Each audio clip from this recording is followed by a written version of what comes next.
pessoal, no vídeo de hoje nós vamos falar sobre resistência elétrica, né? Essa parte importante aí do conteúdo. E depois vamos falar um pouquinho dos dispositivos, das leis de Ohm, que são importantes também a gente entender bem aqui e relacionar isso com os circuitos, né? Os condutores, né? Que é uma parte, às vezes, que a gente quer minimizar essa questão da resistência elétrica, em que pontos que ela tem ali também aplicações positivas, vamos dizer assim, interessantes. Então, a gente entender bem esse conceito de resistência elétrica e quais são as implicações, né, no funcionamento dos dispositivos e quais são as vantagens e desvantagens relacionadas com as aplicações aí envolvendo essa parte do conteúdo, certo? Vamos, então, aqui a uma apresentação, poder discutir isso legal. Então, nós temos aí, né, o que seria essa ideia da resistência elétrica, né? Então, o material, ele oferece uma certa dificuldade à passagem da corrente, né, ao movimento de portadores de carga através desse material. Ele não, digamos assim, abre o caminho, ele fala, passa portadores de carga livremente, né, não vou oferecer nenhum tipo de resistência, nenhum tipo de dificuldade ao deslocamento desses portadores de carga. É claro que não é assim, não funciona assim, né? Então, essa dificuldade imposta pelo material, né, a passagem da corrente ao movimento desses portadores de carga, é o que a gente chama aí de resistência elétrica, né? Antes de falar dessa equação, a gente poderia esquematicamente aqui pensar no seguinte: eu tenho um campo elétrico aplicado, né? Se nós estivermos falando aqui nos portadores de carga, como se nos elétrons livres, comuns aí no caso dos condutores metálicos, né, que nós já começamos a trabalhar com isso aí, e aqui vamos supor que a gente tem essa representação de uma rede aqui, né? Claro que os átomos aqui formando essa rede no material, é claro que os elétrons eles vão encontrar dificuldade, né, no movimento. Vamos pensar aqui numa corrente contínua, né? Então eu teria uma dificuldade imposta aqui pela estrutura do material a passagem desses portadores. É lógico que é uma ilustração, né? As dimensões todas aqui ampliadas, né? Só para a gente poder entender essa ideia mesmo. E essa aqui seria uma velocidade de deriva, de migração, né, relacionada a esse livre caminho médio e outras coisas que a gente poderia definir com relação ao deslocamento desses portadores de carga através do material. De uma maneira de eu medir ali, né, por exemplo, quero saber qual é a resistência elétrica num determinado elemento. A gente costuma trabalhar muito com os resistores, né, que tem esse nome, justamente por ser dispositivos ali que oferecem uma maior resistência do que os próprios condutores, né, que já possuem também, né? Eu quero medir essa diferença de potencial, medir a corrente elétrica, e aí essa razão entre as duas grandezas, ela me dá me dá o valor ali, vamos dizer assim, que a gente está chamando aqui de resistência elétrica. É importante já trazer isso aqui, porque depois nós vamos falar da lei de Ohm, né? E aí nós vamos ver os condutores ômicos, ou melhor, os resistores ômicos. Eles têm uma particularidade, mas essa equação aqui, ela não se limita a esses resistores ômicos, né? Eu posso, por exemplo, calcular a resistência de um determinado resistor, independente dele ser ômico ou não, utilizando essa equação, que muitas vezes isso acaba ficando ali um pouco confuso na hora que é passado isso para a gente, né? A unidade de medida aqui de resistência é o Ohm, né? Representado por essa letra grega aqui, né? Ômega, né? Então essa o Ohm é a unidade de medida aqui de resistência elétrica, né? E esse dispositivo, né, como eu disse, que oferece, né, que resiste à passagem da corrente, ele é denominado de resistor. É claro que o próprio condutor, ali, o fio condutor, ele tem uma resistência elétrica, né? Os materiais, eles oferecem essa dificuldade, como eu já disse. Mas existe um elemento, um dispositivo específico, onde a grande parte da energia ali é transformada em calor, né? E esse dispositivo é o que nós chamamos de resistor, tá? Inclusive, nós costumamos representar isso no problema da seguinte maneira, né? O mais comum esquematicamente é assim, mas pode aparecer também esse desenho aí representando esse resistor, né? E como eu disse, grande parte da energia aqui elétrica é transformada em energia térmica, né? Devido ao efeito Joule, que nós já falamos aí, relacionados aos efeitos da corrente elétrica. Ok? Então essa é uma parte aqui para a gente entender como é que se dá essas definições e quais são as implicações do ponto de vista de dispositivos nos circuitos eletrônicos, elétricos aí, por exemplo. Aqui uma outra representação, né, daquela ideia essa um pouquinho mais bonitinha, mais elaborada, mostrando, né, esse movimento do portador de carga, né? E ali o sentido da corrente, a gente já discutiu também o sentido de movimento e o sentido da corrente convencional, né? Isso levaria, né, esse movimento desse portador de carga, ele levaria aqui, dependendo do material, da minha rede que eu tenho, né, a uma maior ou uma menor vibração dos átomos daquela rede, ok? Uma vez que eu tenho essa transferência de energia, né, isso vai provocar uma agitação maior. Como eu tenho um aumento de temperatura, né, característico ali desses dispositivos, isso vai levar a uma agitação maior dos átomos da rede que compõem o material.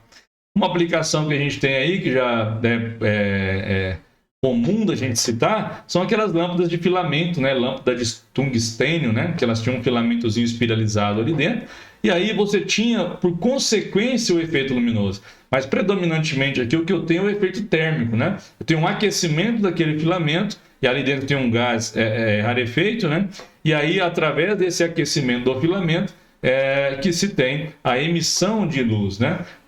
Essa é uma lâmpada pouco eficiente e ela não é mais utilizada ou raramente utilizada, não é comercializada mais, justamente porque nós temos opções muito melhores, né? Muito mais eficientes, mais econômicas, como as lâmpadas fluorescentes de LED, né? Que são as mais usuais atualmente, né?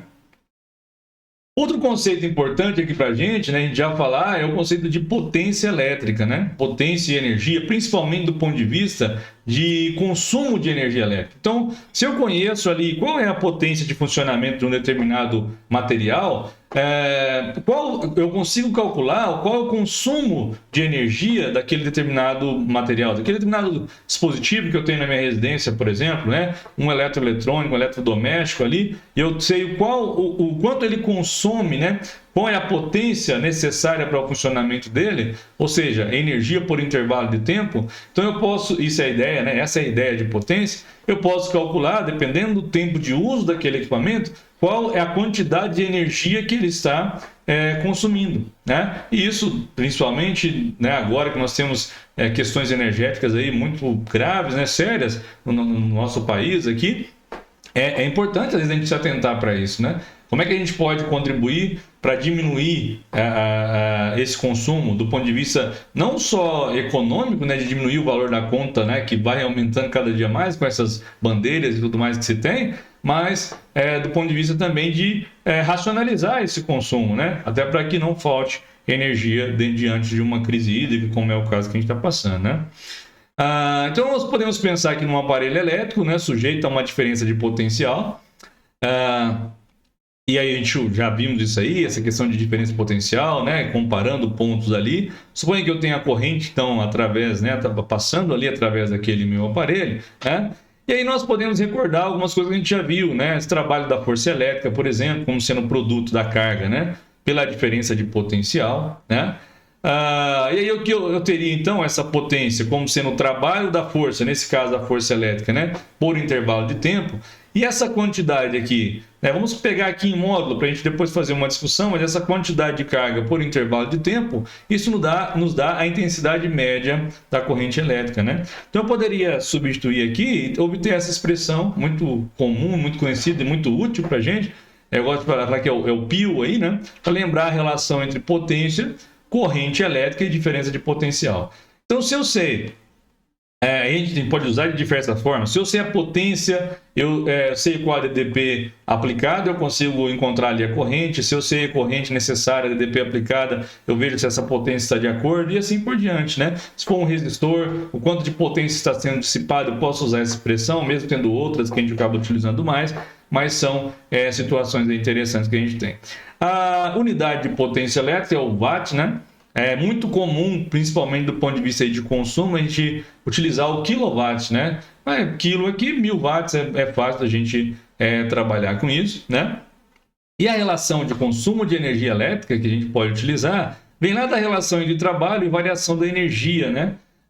Aqui está em módulo, aqui eu estou pegando também essa carga em módulo, então não há nenhum problema em fazer isso, mas a gente pode relacionar isso com a potência, né, e o intervalo de tempo de funcionamento. Então é mais comum a gente escrever dessa maneira, onde esse E representa a energia consumida pelos equipamentos, né? A energia como sendo a potência vezes o intervalo de tempo de uso daqueles equipamentos. Então, se eu sei, por exemplo, qual é a potência do chuveiro lá quando eu estou tomando banho em determinada temperatura, eu sei o tempo que eu estou gastando ali para o banho, eu já consigo calcular o quanto que eu tenho de consumo aqui. Geralmente a gente, quando quer calcular consumo de energia elétrica, né, a gente pega essa potência em quilowatt e o tempo em horas. Por quê? Porque aí já sai a energia consumida em quilowatt-hora, que é o mais comum da gente ver, por exemplo, aí nas contas, né, de energia elétrica, etc. Né?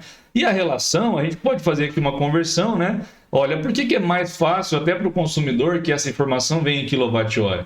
Porque 1 kWh ele equivale a 3,6 vezes 10 a sexta joules. Já imaginou se em vez da conta viesse lá que a pessoa gastou 300 kWh, viesse que ela gastou 300 vezes 3,6 vezes 10 a sexta kWh, né? Então, você teria lá um valorzão, né, vezes 10 a sexta, uma potência que para muitos consumidores ali dificultaria muito a leitura e o entendimento daquilo ali, né? Então, quando você traz para esse sistema, não é o sistema internacional, mas usual, neste caso ele acaba facilitando o entendimento daquele consumidor de saber o quanto ele está gastando e como é que ele poderia fazer para diminuir esse consumo e, consequentemente, o quanto ele vai pagar, porque o quilowatt-hora ele tem um valor, né? E ainda tem essas bandeiras, como eu falei, que acabam encarecendo mais a energia ali, o preço, né, da sua conta de energia elétrica. Uma outra questão que a gente faz aí, que é interessante a gente fazer, é a gente misturar, né, a gente relacionar ali essa equação de potência elétrica com a equação de resistência elétrica para calcular qual é a resistência, né, ou melhor, qual é a potência dissipada nos resistores. Então você pode combinar essas equações, né, o pio ali, aqui eu escrevi ao contrário, né, com o da resistência elétrica, também aqui só fazendo uma outra maneira de escrever essa equação. E se você substituir o U por R vezes I, você tem R vezes I vezes I, ou seja, R vezes I ao quadrado, né, como sendo uma das equações que a gente pode usar. Ou eu posso substituir o I por U sobre R, né, e aí ficaria U ao quadrado sobre R, para a gente calcular essa potência dissipada. Qual que você vai usar? Aquela que for mais conveniente, aquela que você tiver informações no problema. E tanto pode ser o pio ali, como pode ser essas outras, dependendo daquilo que você tem. Quando se trata de resistores, acaba sendo mais comum a gente utilizar essas duas, né? Dependendo do que o problema oferece. Mas não tem problema também utilizar a outra, né? Pegando ali a corrente e a DDP naquele ponto, porque eu não posso pegar a total do circuito também, porque senão daria errado, né? Independente disso, aqui a gente tem também relacionado corrente e DDP, tem que ser também naquela região onde você está interessado em saber. Feita essa introdução, falando sobre essas questões aí envolvendo resistência, né? A gente vai falar mais alguns detalhes depois, a gente já pode falar em um grupo, né, específico aqui de resistores, são os chamados resistores ômicos, né? Eles são ditos assim justamente porque eles obedecem às chamadas leis de Ohm, né? São a primeira e segunda lei de Ohm, onde ele observou algumas coisas interessantes, e aí a gente classifica esses resistores de acordo com ômicos ou não ômicos, né? Então, a primeira que a gente poderia pensar aqui é o seguinte, né? Mantendo constante a temperatura de um resistor, a diferença de potencial aplicada nos extremos é diretamente proporcional à corrente elétrica. Então, se um resistor ele é ômico, essa razão da DDP pela corrente ela tem que ser uma constante. Então, a resistência ela deve se manter constante, né? Então, isso aqui para a gente, ó, por isso que eu falo que essa equação, ela que apareceu lá antes para a gente, né? Ela tem que ser interpretada de acordo com o tipo de resistor. Neste caso de um resistor ômico, sempre essa razão da DDP para a corrente elétrica, ela vai dar o mesmo valor. Isso que significa dizer que aquele resistor é um resistor ômico, né? E se eu for escrever a equação desse tipo, se esse R é uma constante, eu posso até, inclusive, graficamente saber o que vai dar isso aqui, né? Já podemos imaginar, e vocês já podem, vendo aqui a aula, imaginar o que seria isso, né? A gente vai ter isso também no próximo slide. Então, o ponto-chave aqui é entender que existe essa proporcionalidade entre a DDP e a corrente elétrica para esse resistor que obedece à lei de Ohm, ou seja, para esse resistor que é um resistor ômico, ali com a temperatura mantida constante, né? Graficamente, o que nós temos? O gráfico vai ser dessa forma. Então, se é um resistor ômico, eu tenho o gráfico dessa forma, né? Quando U é igual a zero, I igual a zero, E aí eu posso, né, e aí, traçando, né, os pontos e construindo esse gráfico, nós já sabemos que será uma reta crescente dessa maneira, né? E eu posso, inclusive, ó, dependendo de como está construído esse gráfico, né, relacionar isso com um ângulo aqui, alfa, né? O coeficiente angular da reta não seria a própria resistência? Então a gente pode utilizar esses conceitos lá que a gente estudou na matemática há um certo tempo, né, em prol desse desenvolvimento aqui, né, aplicação dessa lei de Ohm, ok? Uma questão muito comum da gente trabalhar aí é desclassificar se um resistor ele é ôhmico ou não, né? E como é que a gente pode fazer isso, né? Olha, esse tipo de resistor, a primeira figura aqui, trata de uma figura semelhante ou idêntica, né, à que estava no slide anterior. Então, esse tipo aqui de resistor é um resistor ôhmico, né? Eu não consigo associar, e aí a gente poderia fazer essa diferenciação, né, dois valores de corrente para o mesmo valor de DDP aqui, né? Então, existe essa proporcionalidade. Então, esse resistor é um resistor ôhmico. Esse resistor aqui, né, se for de um resistor, esse gráfico de Uburi, é um resistor ôhmico? Não é. Esse aqui é um resistor ôhmico? Também não é. E eu posso ainda, como já apareceu em determinadas questões, ter um resistor que ele se comporta como resistor ôhmico até uma certa faixa ali de DDP e depois ele passa a se comportar como um resistor não ôhmico. Então a gente tem que ficar atento e graficamente você conseguiria também identificar isso a partir do que eu estou mostrando aqui para vocês. A segunda lei de Ohm, o que ela traz aqui para a gente? É mais do ponto de vista dos condutores, né, dos fios condutores aí, fazendo uma relação entre o material de que esse fio é feito, o comprimento dele e a área também, né? Então, a resistência elétrica desse fio condutor, ela é diretamente proporcional ao comprimento e à resistividade, né? E essa resistividade é uma característica do material do que aquele fio condutor é feito, né? E é inversamente proporcional à área. Então, se a gente for escrever isso, né, a gente tem como uma igualdade, então essa resistência, né, é igual a ρL sobre A, ρ vezes L sobre A, né? Onde esse ρ, essa letra aqui, representa a resistividade do material. Então, ela é característica do material que aquele fio é feito. O L, o comprimento, e a área, né? Até coloquei essa figura que a gente pode comparar. Se tiver dois fios ali, né, feitos com o mesmo material, esses fios tiverem o mesmo comprimento, né, mas eles têm áreas de secções transversais aqui diferentes, né, então aquele que tiver maior área, né, ele vai ter menor resistência elétrica. Então o dimensionamento é importante, né, dependendo, por exemplo, eu vou projetar como é que vai ser os fios numa instalação elétrica de uma residência, por exemplo. É claro que eu preciso saber qual é a finalidade, se eu vou colocar um chuveiro, ou o que eu vou colocar. Então, o fio, a espessura, a bitola, como é chamado, né? Nesse caso, ela vai depender do tipo de instalação que eu tenho, o que eu pretendo utilizar ali, e aí eu vou determinando, né, isso ao longo do meu projeto que eu estou fazendo, ok? As unidades de medida, né, no sistema internacional, a gente já sabe que a resistência é ohm, a resistividade ficaria ohm, aparece depois aqui ohm vezes metro, o comprimento em metro e a área em metro quadrado. Tudo no sistema internacional, né? É fácil a gente ver aqui também, né? Ohm vezes metro, ohm vezes metro quadrado por metro quadrado dá ohm. E a gente faz aqui um estudo já dessas características aí, essas unidades, né, relacionadas com essa segunda lei de Ohm, ok? Outra coisa extremamente útil aqui para a gente é o código de cores, né? Então, eu pego lá um resistor cerâmico, por exemplo, ele vem com umas faixinhas desenhadas ali, coloridas. Como é que eu vou determinar o tipo ou a resistência daquele meu resistor ali? Então, você vai ter ele com dois tipos diferentes, geralmente, com 4 faixas e com 5 faixas, né? Essas faixas agrupadas aqui, elas representam, né?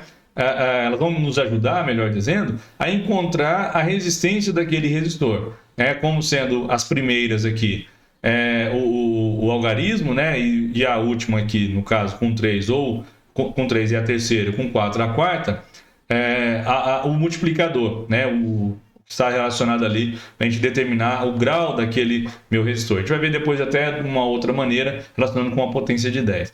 E essa outra faixinha isolada, ela te dá a tolerância, né? A tolerância, o que é essa tolerância, né? Para mais ou para menos, qual é a variação que eu tenho e relacionada àquele resistor, e até saber como e onde eu posso utilizar aquele resistor, né? Então, a gente fazendo uma leitura rápida aqui, você tem, ó, esse aqui o verde, né? Então, 5, azul, 6, né? O amarelo, 4, né? Só que esse amarelo aqui, nesse caso, né? Como são apenas 3, ele representa um multiplicador, né? Então, aqui, ó, o multiplicador é vezes 10K, né? Então, tinha dado 5, 6, então, 560 quiloohm, né? Nessa tabelinha aqui. É lógico que a gente não vai decorar esses valores, né? Como aqui está o prata, você viria aqui, prateado, né? Mais ou menos 10%, né? A tolerância desse resistor. O de baixo, ó, você vem vermelho, né? 2, depois laranja 3, o roxo ou lilás, violeta aqui 7, né? E o preto, que seria o multiplicador, é 1 aqui no caso. Então, 237 ohms, né? Com uma tolerância aqui no marrom de 1%. Então, é tranquilo a gente ler, né? Então, as primeiras faixinhas aqui, elas representam os algarismos. A última faixa desse agrupamento, para a gente entender, né? Com 3 ou 4, vai nos dar um multiplicador. Claro que aqui eu tenho uma precisão melhor nesse outro, né? E a última faixinha isolada, ela me dá o nível de tolerância daquele resistor. Uma outra maneira da gente pensar nisso aqui, que eu falei para vocês, é você considerar essa última faixa aqui presente como sendo o expoente da potência de 10. Né? Talvez seja até mais fácil assim. Ó. Então, se a gente refizer essa leitura, então seria 5, 6, amarelo é 4. Então, 10 à quarta. Né? 10 à quarta, como aqui está em quiloohm, então beleza, né? Então, é 560 vezes 10 à terceira, ou 560 quiloohms. Eu sei, então, qual é essa medida. Do ponto de vista aqui do outro, ó, então, vermelho 2, laranja 3, aqui 7, né? E preto 0, então 10 elevado a 0 é 1, né? E aí eu tenho 237 ohms. Então, independente do tipo de tabela que tem, né, que aparece para a gente, é fácil da gente fazer essa leitura e obter ali que está sendo colocado, ok? É muito útil isso aqui, pode aparecer algo aí para a gente poder... Lógico que não vamos decorar esses valores, né? Mas saber ler, saber interpretar isso aqui é fundamental. Voltando um pouquinho aqui nessa questão da resistitividade, da resistência elétrica, né? A gente vai fazer uma relação aqui, eu vou explicar em que sentido a gente pode fazer isso. Existe uma relação entre a resistitividade e a variação de temperatura. É claro que se eu tenho variação de temperatura, né? Aqui esse alfa ele é um coeficiente de temperatura e como que essa variação se dá vai depender desse coeficiente. Vamos ver aqui graficamente como isso pode ser diferente ou não. Tem uma tabelinha com valores também. Então eu posso pensar nessa resistitividade em termos da resistitividade à temperatura de definição daquele material, né? E aí relacionar isso com a variação de temperatura e como é que essa variação de temperatura ia levar à variação da resistitividade e, consequentemente, a variação da resistência. Aqui, nós estamos desprezando a dilatação do condutor, né? Se eu puder desprezar essa dilatação do condutor, né, desse elemento aqui, eu posso fazer uma correlação entre a resistitividade e a resistência e ver como que essa resistência varia também com a variação da temperatura, certo? Então, veja que esse coeficiente de temperatura, né? Aqui em graus Celsius a menos 1, no caso, né? Ele pode, inclusive, ser negativo. Ó. Isso que a gente vai entender até graficamente ali numa outra figura, né? Então, eu tenho aqui os valores de características de resistitividade, né? E o coeficiente de temperatura. E aí, quando ele é negativo, é claro que eu vou ter um impacto, né, diferente quando ele é positivo. Graficamente, isso vai ficar claro, como vocês vão ver num outro slide ali. Aqui seria 10 a 9, 10 a 13, né, que caiu aqui. Como aqui está 10 a 12, 10 a 15, nessa tabelinha que eu peguei. Então, veja, né, olha alguns materiais, alguns exemplos, né?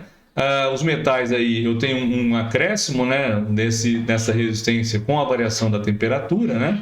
Enquanto no carbono aqui, por exemplo, que era um dos que estava lá com coeficiente negativo, eu tenho um decréscimo nessa resistência ou nessa resistitividade, no caso que o gráfico está em termos da resistência mesmo. Agora, algumas ligas, como essa liga aqui, que é o constantan, né? Inclusive, a gente consegue determinar isso experimentalmente também. Ela não sofre variação, né, na sua resistência com a variação de temperatura. Então, existem algumas ligas com essa propriedade, e claro que isso também acaba tendo aplicações aí interessantes. Outra coisa importante, né, que nós já falamos há algum tempo aí, quando falamos de supercondutores, né, Mas aqui a gente pode ter um enfoque melhor, entender como funcionam esses supercondutores do ponto de vista da resistência elétrica. Então eu tenho uma razão aqui em termos da resistência elétrica e a relação disso com a temperatura, né? Claro que cada gráfico aqui aparece um fator, mas a gente está falando de temperatura, uma maneira de se escrever, mas figuras a gente vai sempre citando do que se trata, né? Nesse caso aqui a temperatura ela está em Kelvin. Veja só que para esses dois materiais eu tenho comportamentos diferentes, né? A platina, ó, por mais que eu esteja reduzindo essa temperatura, chegando aqui a temperaturas muito próximas do zero absoluto, né? Ela continua com o comportamento, a resistência, esse fator aqui, ó, essa resistência dela não caiu para zero. Ou seja, ela não apresenta essa característica da supercondutividade, que é quando o material não oferece resistência à passagem da corrente elétrica. Já o mercúrio, como é o caso aqui, ele sim, né? No caso do mercúrio, nós temos a partir desse valor aqui de 4,2 Kelvin, que seria a temperatura crítica para esse material, a resistência ela cai abruptamente para zero. Então, esse material, a temperaturas de 4,2 a menos aqui em Kelvin, ele tem essa propriedade de supercondutividade. Ele apresenta-se como um material supercondutor, né? E tem, obviamente, muitas aplicações aí interessantes nesse sentido. Aqui a gente não pode deixar de falar, né, que existem elementos como esse, o reostato, né, que eles possuem resistência variável, né? Eu estou mudando, nesse caso aqui é um de laboratório, a gente vai mudando o ponto de contato, consequentemente mudando o comprimento do fio e mudando também a resistência elétrica desse material aqui, nesse dispositivo, né? Mas eu tenho também, por exemplo, um controlador de volume de um aparelho analógico, né, de um som aí, eu posso, girando ali, controlar a intensidade, o volume, né, que a gente chama, né,